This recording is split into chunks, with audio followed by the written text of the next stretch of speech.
are worthy, praise your name. We praise your name.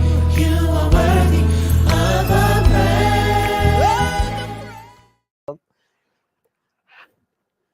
Hi, and we're back for another session of Tea Time with Mel and Britt.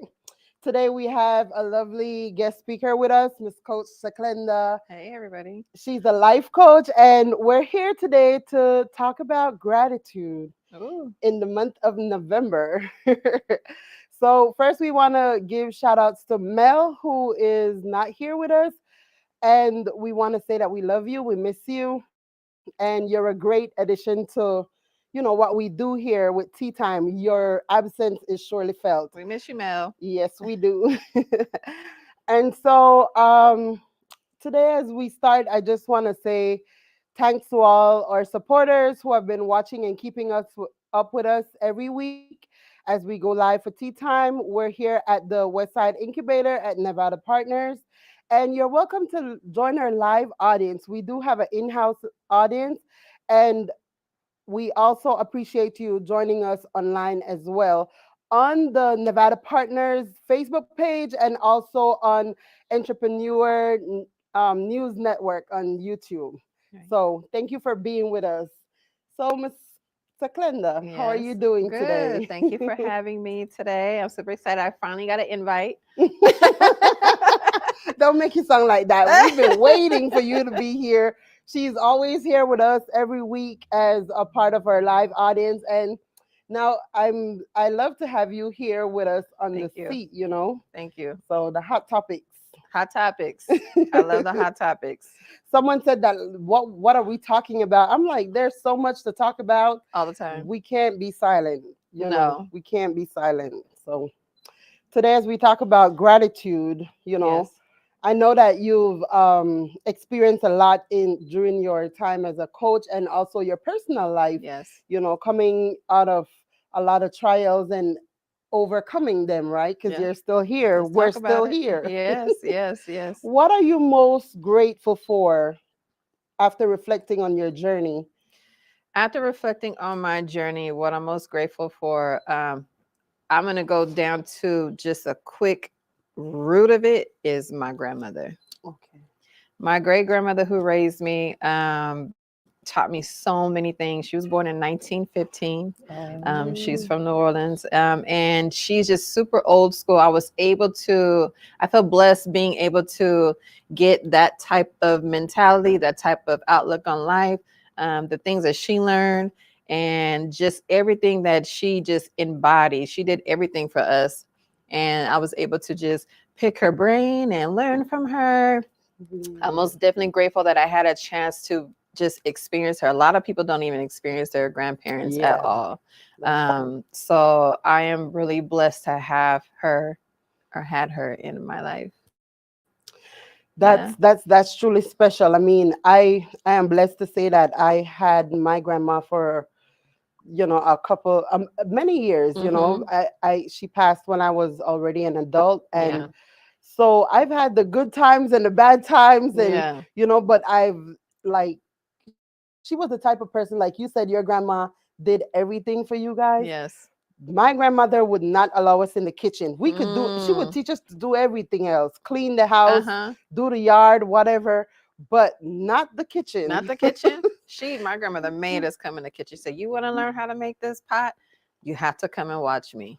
But it's just crazy that while she didn't allow us to be in there with her, we still learn. Like I can only say that it's because of her that I know how to cook. My mom knows how to cook, but she's not fond of the kitchen. So I really adapted that fun or likeness of the kitchen from my grandmother. From grandmothers. Yes. Shout out to the grandmas. Yeah. She was the type who set the table, ironed the shirts and the pants, and hang them up in the closet. Yes. Girl, I couldn't touch nothing that she she had did. It under control. They did it all. Times change. Yeah. How many kids did she have? I think it was 7. Mine too. 7. Yeah. And then my grandmother's parents had 11. And back then there was just multiple children all the time.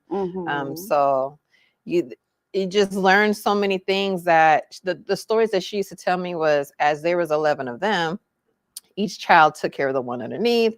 They took care of the one underneath. And what I tell my nieces that I'm raising, I'm just like, that little bit that you're doing is nothing compared to what, not only what I had to do, but what our grandparents had to do. They did so much in life that it's like, how can you compare? My grandmother used to tell me, with her going to school, they went through the river with no shoes in the winter, freezing cold water, did the horses, killed the chickens, and these are little kids, you know? So how can we complain sometimes? Right. That's so true.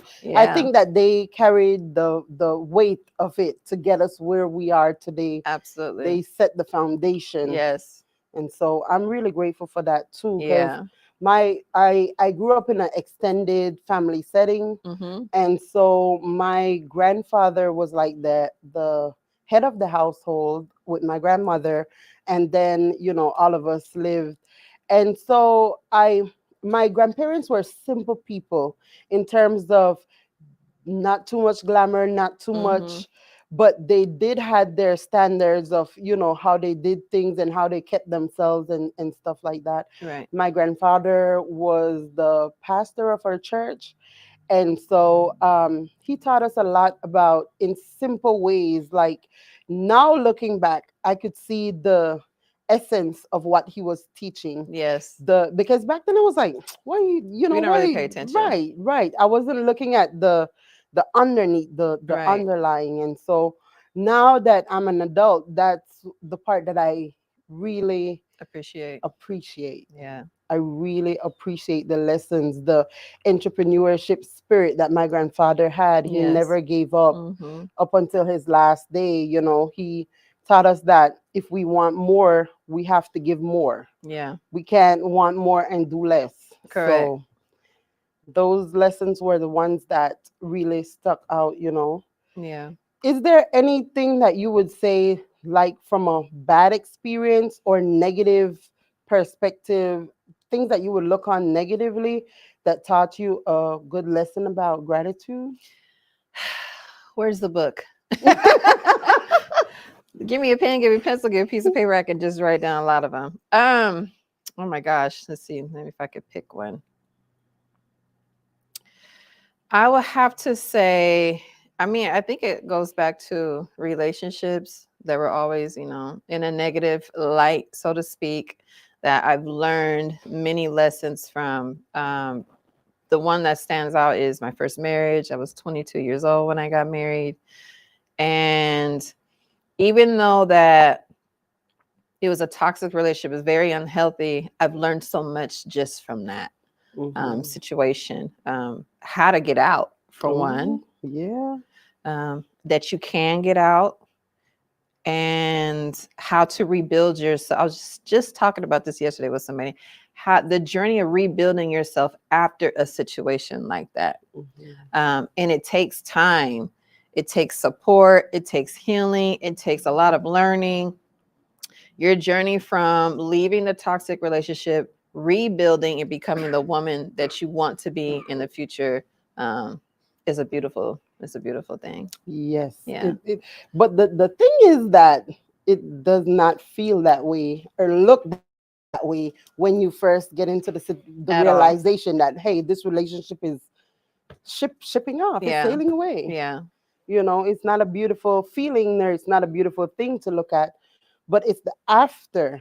It's after you go through all of that. It's after the after. Right. Not even the after, like a couple of afters. Then you're like, okay, I got this. And then you still have to remind yourself after, like that was for a purpose. Absolutely. To not carry that feeling of regret and disappointment and all the negatives that comes with it. So I get that. I understand what you're saying about the learning, you know, the positives through the negatives. Everything happens for a reason, you know. I know a lot of us don't want those things to be the happening things for us to learn, but I'm able to share that story and help somebody else as well who has been in toxic relationships, domestic violent relationships, who don't have the confidence to get out, who don't know how to get out, to feel like this is something that they have to be in because of their children or the love, the marriage and everything that binds them together. And it's not true. or this is what they seen Right, previously right. in Because a their lot of that, family. Yeah. yeah, yeah, they It's want to stick normal. to it. Yeah. Yeah, it's comfortable. It's comfortable. And the thing is that a lot of us, when we just want to cling on because it feels safe, we Safe. don't want to go through the emotional trauma, Hmm. and but going through it, it's beautiful Yeah. when you're done and when you're over the hump. It creates a new person in you. You Hmm. find, you, because of the hurt that you feel, you end up finding your strength, and you end up finding you, what Yes. you like. You stop focusing on somebody else. Let that person leave, let them go, let them make a decision for themselves, and then you make a decision for yourself, or you make that decision first. Yeah. Yes. Be the one to say, hey, this is not for me, and Yeah. it will hurt, and I will break down, I will cry, I cried. but I'll go Yeah. down and I'll brush myself off and I'll get up back again, Yeah. you know. And those are the ones who don't really, obviously, when you're in a toxic relationship, that means you do not know what love really is. Right. You have to learn what love really is and Yes. what a healthy relationship is really about. Or you're going to go into another relationship and it's going to repeat itself over and over again. And I did that too. Yes. I had to realize and wake up that it's it's a pattern. Mm-hmm. So, and it's something that's deep down inside. You have to go to the root. You have to find out why, people are like, how are these people choosing me? But are you Mm-hmm. choosing them? Right. And why are you choosing them? Why does it feel safe? Why does the uncomfortable, because these relationships, they seem comfortable, but they're really uncomfortable. Mm-hmm. So why do you like the comfortable Right. feeling? You know? Right. So get down to the root of the feelings that you're feeling in these situationships, is what I call them. Mm-hmm. Learn what it is and how you can get out. That's true. That's true. Yeah. Create your aim, and your, find your purpose and go with it. I used to say I'd rather cry for a month than to cry for the rest of my life.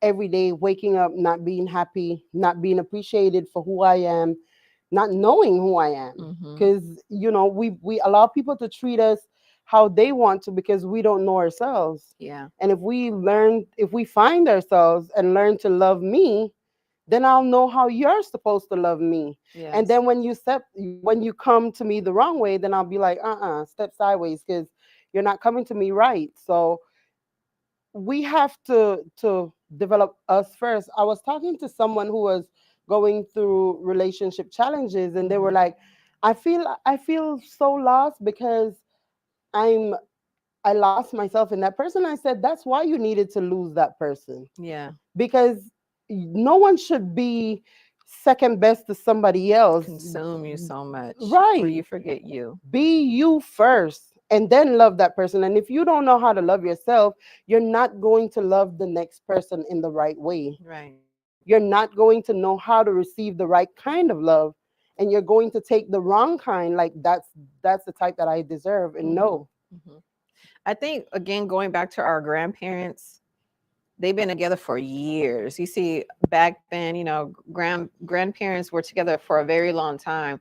I think we hold on to that of trying to Mhm. stay in a relationship for so many years, Mhm. even through, like, oh, this too shall pass. We're gonna stick together before for our family and our children.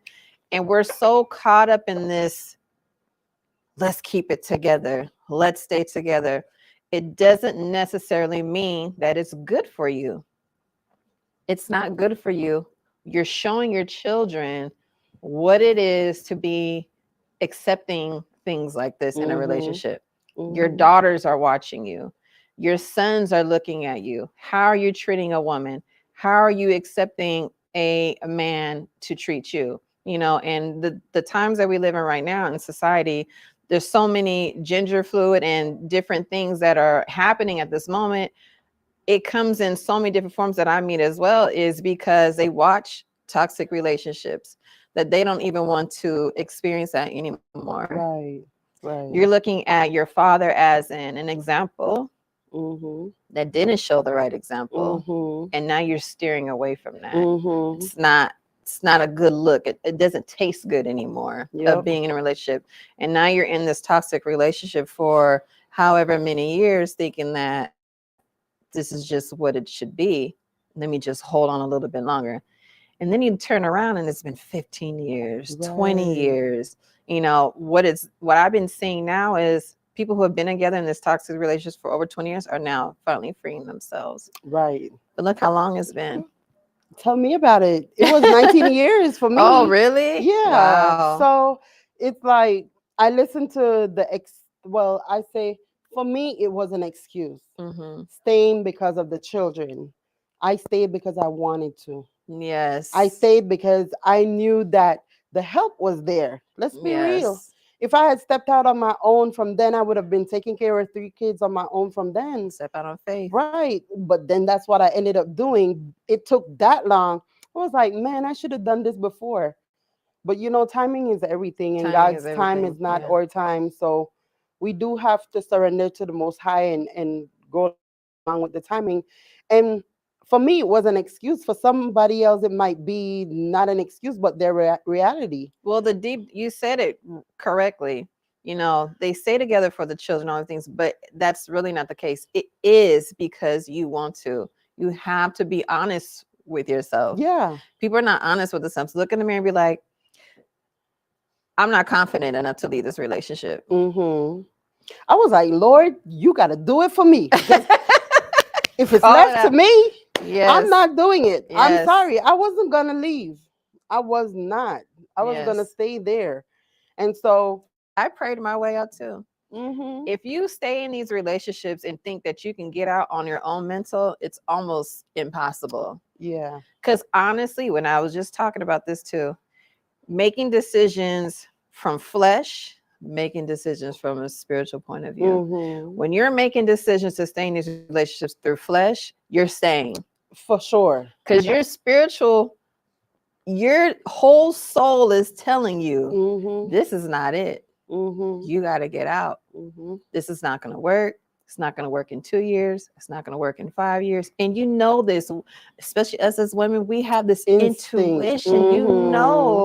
This is Hmm. not going to end well. Hmm.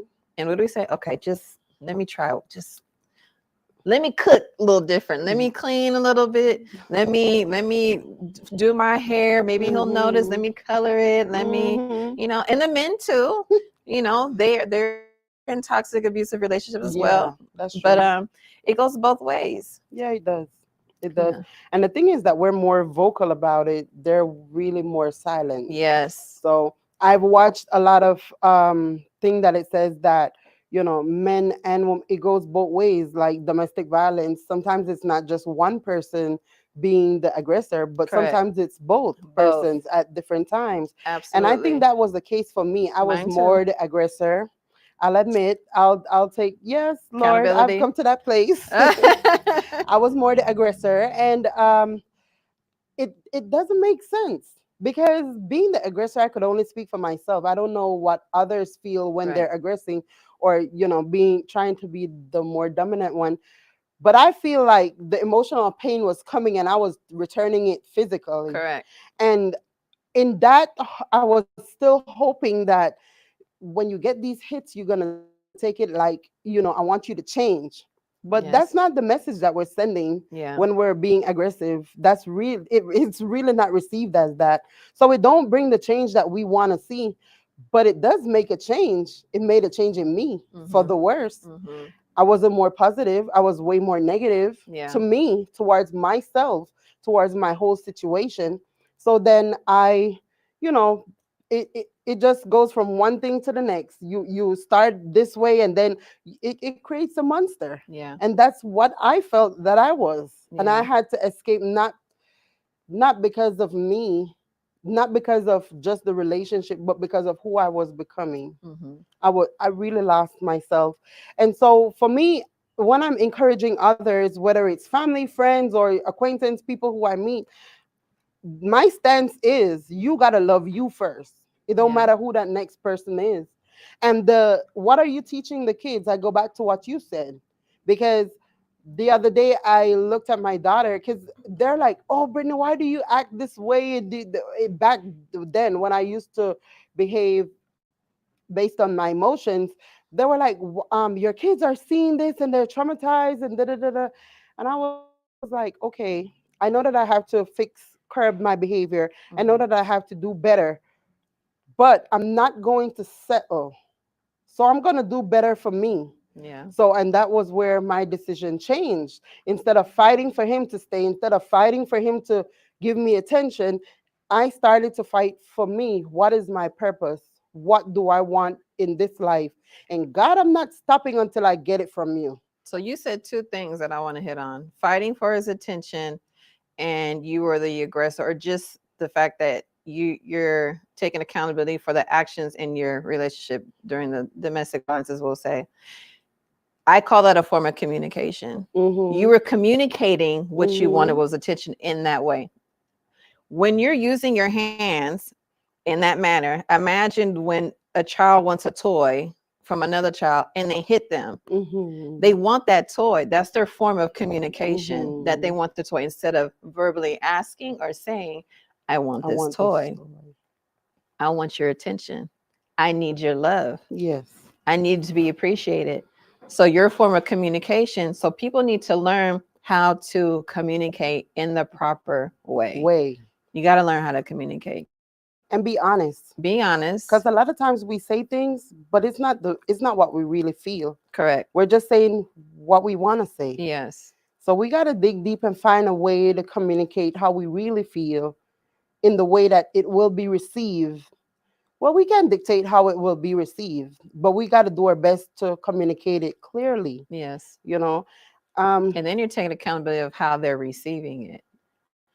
right, Everyone's communication style is different, right. which is, I love this book. I read it in my first marriage. It's called The Five Love Languages. Yeah. And knowing your style of your love language and knowing the style of your partner's love language and trying to see if there's a balance and then communicate that, and what can we do to move forward. I'm a big astrologist. I know a lot of people don't believe in it, but I think it's also a piece of your love language is your astrology makeup, your genetics, your background, how were you Mhm. raised. All that makeup is a person. It is your human being, and taking that into consideration before you start dating somebody. See, we're not learning the person first Right. as long as we should before we get into this marriage. How long did you know your husband or Well, we ex-husband then? ex-husband, we grew up in the same community. It was a Mhm. small community, but I think it's not just about knowing the other person because people change, but knowing myself. But in the beginning, before you got married, how long did you know him? We grew up together. Like, Mhm. I mean, it wasn't like close, but we knew each other for years. I saw him around and stuff like that for years. Mhm. So, but we weren't friends or anything. We started talking, and then that started dating, after a while. So it wasn't a long time Yeah, getting to know, like that's a getting getting to to know know. before. Yeah, Yeah. it wasn't a long time before the dating start. Because you said the thing, people change, and that is a thing. People change, and it takes so long to where their mask or anybody's mask really comes off, where you see exactly who it is that you're dealing with. And your own self, because I was too young to even, like, not to say that when you're young you can't know yourself, but inexperienced and age and 18, we were like 16, I believe, when we got together. Hmm. And so But you really don't know yourself don't when you're know, I young. didn't even get the We time think, to. I mean, really look back and be like, as older women looking at our younger selves, you don't really know who you are. If I could have told her, I would have been like, girl, listen to your mom and wait, because Yes. this ain't no joker Tell here, them now. listen to your mom. Wait. Listen to somebody. Listen to us. We're Right. telling you to wait. Right. We're telling you.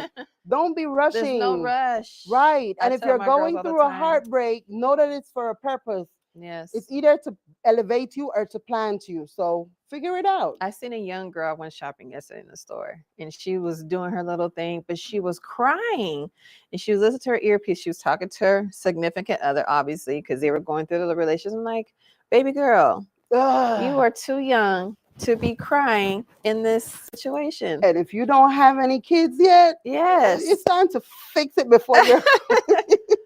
Don't waste. There's so much more to life than that, and I get it. We all done it, but if we Yeah. can just tell them at that point in time, and sometimes I think like, well, who could have told me anything? And I we, know, you right? know, Because they did tell me. They yeah, did. They did. They said it over and over. Did I listen? yes. Did I listen?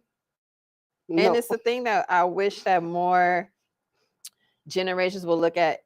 It repeats itself. Nothing really changes. If their grandparents told our parents the same thing, our parents told us this, and then now Mm-hmm. we're telling the younger generation, it has to Mm-hmm. be true. It has to be You true. know, But what can we do different what could we do different? so that the message could be received? Because it's just like, I guess, cycle of life. Because I they think it's the see it love. and they know it.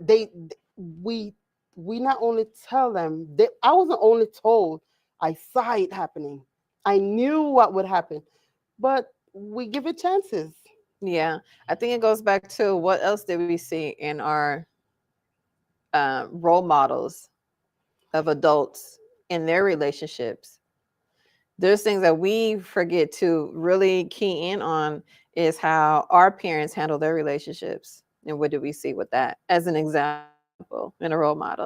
Yeah, I believe so too. Yes. And that's why now, like, I pray and I ask the Lord to help me with healing from the past and also to set a different course for myself in terms Hmm. of relationship and how I communicate and how I deal with things, how I react. Yeah. My response is, whew, that's the key, I mean, that's one of the hardest things to change because Yes. most times my response come in the moment. Hmm. Like I don't take that 2 seconds to like Impulse think control. right and put it into order. Yes. So that takes a lot of training. That takes a lot of failure and a lot of okay, resetting my mind and try again. But how can I be prepared? I Because think because we try to learn on our own, it takes a longer time when we're trying to learn these skills um, off of our own hmm mental. And I hmm feel like you can't really learn the skills if you never had the skills to begin with.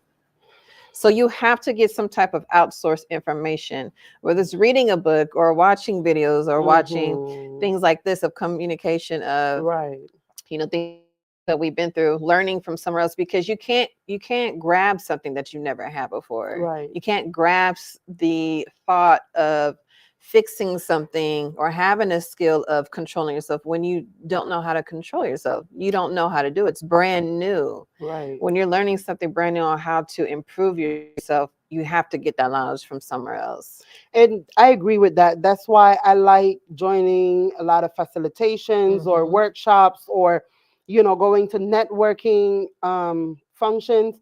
Because when you hear people start talking, even sometimes you say that you don't have it, sometimes you do, but we just neglect it. Sometimes we push the knowledge in the corner and go with emotions rather than sense. Hmm. A lot of times we know what to do right, but we choose not to do it. And so joining with other like-minded people would help you elevate your mind and to change your mind. Yesterday I was speaking with a young lady who set up tea and talk. Hmm. She does it at a function. She have a function for it once monthly, and we were talking about it and talking about the importance of networking with especially women who are of like-mindedness but have struggles and difficulties along the way, Hmm. because it's not just about doing the work, but it's about the knowledge that we gain and the insights and the encouragement that we gain from having these talks with each other. Yes. So I do agree that while the information is there and while they're giving out the pointers for you to uplift and elevate and put yourself together and walk with a sense of gratitude, walk with a sense of confidence that even though I'm going through some hard times, I'm facing this breakup or whatever I'm going through, that I have everything inside of me that I need for this life. Now what I need to do is to connect that with some outsourcing, get some plugins from someone out there who Yes. is more encouraged than I am, who is more elevated in the business that you're taking on, or something. It's about connecting and making that significant, because a lot of times we just go out there and talk to the next person, but we don't. Or stay to yourself Right. and don't experience any of that at all. You have to break yourself out. Got to get out of that shell. Got to get out and meet people, the right people. You have to get out of your comfortable zone. You got to get uncomfortable Right. if you want Right. to evolve. That's just some things that you just have to do. Put your big drawers on, then and get out there. And be you open to know, ask for help, because a lot of times, oh, I don't like to ask for help. I don't. And I'm learning that help does not only mean financial or whatever. Sometimes help is just an ear, someone who would listen, and then you vent and you clear out everything and you walk away with a sense of, okay, now I understand this. I yeah. heard myself say it and now I understand. So, Finding a community and sister circle or whatever circle that is like-minded people for you and the things that you're going through, hands down. But one thing I know is that just for another advice is when you're going to your friends or your associates and you're pouring out your heart and you don't get the response that you're looking for. Now you shut down again and you didn't get what you're looking for. You weren't fed the information that you needed. Sometimes it's best not to go to your what you think are your closest ones. They yeah. have their own stuff. They have Yep. their children. They have the things. That's why I recommend getting a coach, getting a mentor, getting a therapist, getting some type of counseling, going to someone who is a professional who can give you their time, their ear, their information that can really suit you for the need that you're looking for. Yes. And that coach will not solve your problem, but they will direct you in a path to clear the clutter, to get where you need to get, to focus on your goal and your aim, right? You That have the key. Yes, exactly. So they won't come in and give you the answers, but they'll use what you have to help you sort it out. And so get a coach. Here we have one right here. Thank you. It's like a lot of times we try to, one of the things that I'm grateful for, top on my gratitude list, is the trials that I've faced in the presence of my children. I've not always handled things the right way or the best way. I've handled them in that moment. I made the best decision that I thought I could have. Looking back, I would have changed some things. I would have changed a lot of things, It's a not learning maybe. Yeah. experience. But one of the things why I say I'm grateful for the trials that I went through with them, I'm very open.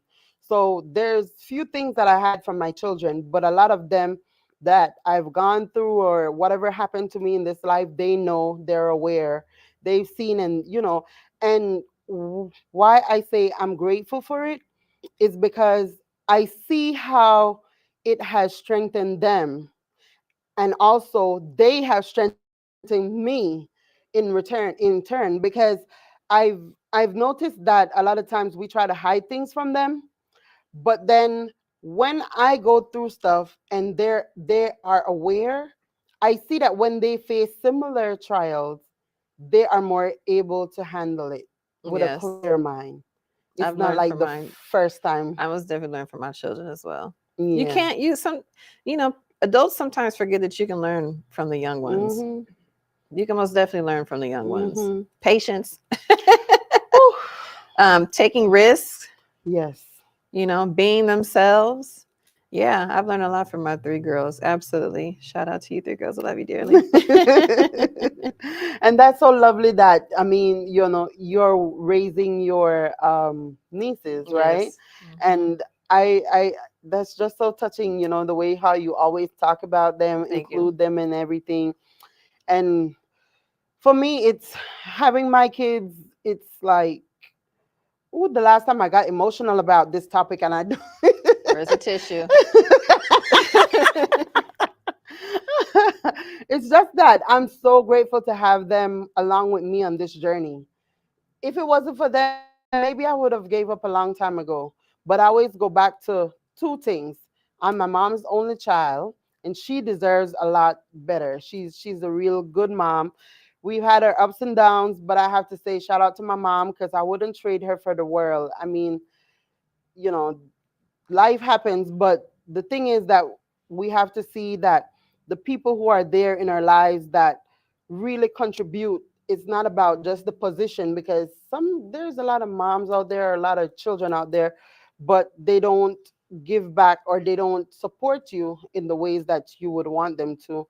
And so with that, being an only child for my mom and also having my kids Hmm. always pushed me to the top, always helped me up from getting up from the floor. And whatever the situation is, my firstborn son, who, my goodness, he's like the test of all tests for me with everything. Well, he's the first, so went through everything with him first, and he's the most what I would say like boisterous one. Hmm. He's the one that would talk back and express his concern, or even step in for the younger one. And so I always pray about our relationship, and as well as the younger too. But they are really good, bad in between, the drive that pushed me to where I am today. That's right. Any final goals or that you got going out for 2024 going into 2025? Girl, 2025, you Let's give good. them one good one. Let's end it with one good A one. goal? Okay. Ooh, you're putting me on the spot. Okay, 2025 plans, goals, transitioning coordinator. Transition coordinator. Yes, transitioning coordinator. So that's about what I'm working on. That's what the Lord has placed on my heart. And I'm nervous because I'm not even like ready to talk about this, but it's something that the Lord has shown me that is needed in the field when patients go into palliative care and hospice. The families are distraught. They're feeling emotions everywhere, confusion, frustration, hurt, scared, And so a lot of times that causes a lot of chaos in families and also lost time for the patients. And so this transition coaching coordinator will be able to help them to bridge the gap between the two, fulfilling the purpose of the patient, the person who is ill, and also what are their last wishes, what do they want to close before their time of passing, and also the family to help them to capture some of the memories, capture some of the lost times, and remembering the essence of that person. And that will bring more calm and peace into the home, more love, and they'll have a time of appreciation for each other, so that when the time of transitioning comes, it will be a smoother flow for both parties. Correct. The ones who are here, they will still grieve, but their grief will be more of joy. They will have a lot of more memories flooding in during that time because of what just previously happened. And the person who is leaving will know that their family is left with their love and memory. Beautiful. So we're looking forward to that for Yes. 2025. All right, everybody. Well, I appreciate being here. Yes. We talked about some good things. Yes. And I appreciate you being here. Also, when Mel is back here too, maybe we might have Have a drink. right, right, right. So What do you call it? Throuple? I we think it's called just want to throuple. say thanks to everyone who joined us listening. I hope that you got something that will impact your life in a positive way today. And leave some comments or give your feedback or share a question or something on our live. We Yes. appreciate you and we want you to be a part of us. Near or far, remember that you're always welcome here at the Westside Incubator at Nevada Partners. We want to thank them for their time and their love that they give us every time we walk through that door, Yes. and also the support for entrepreneurship and resources that you can find through this place. Yep. Thank you so much, Coach Seclenda, for Thank being you. here with me. Absolutely. And with that, that's another week of Tea Time with Mel and Britt. And we'll see you